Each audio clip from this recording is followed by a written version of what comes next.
पहलगाममधल्या हल्ल्यात राज्यातल्या 6 जणांचा मृत्यू झालाय। मृतांच्या नातेवाईकांना प्रत्येकी 50 लाखांची मदत करण्याची घोषणा मुख्यमंत्री देवेंद्र फडणवीस यांनी केली। तर मृतांच्या कुटुंबातल्या एका सदस्याला सरकारी नोकरी देण्याचा निर्णय आजच्या मंत्रिमंडळ बैठकीदरम्यान घेण्यात आलाय। दरम्यान सरकार मृतांच्या नातेवाईकांच्या पाठीशी असल्याचं उपमुख्यमंत्री एकनाथ शिंदे यांनी सांगितलं।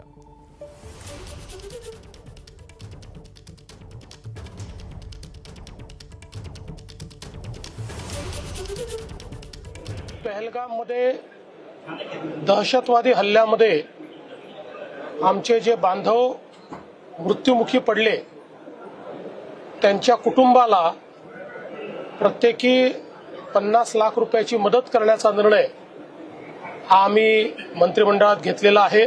ज्यांच्याकडे रोजगाराचा प्रश्न असेल तर त्यांच्या पाल्यांना शासकीय नोकरीमध्ये त्या ठिकाणी नोकरी देणे अशा प्रकारचा निर्णय देखील राज्याच्या मंत्रिमंडळाने आज घेतलेला आहे।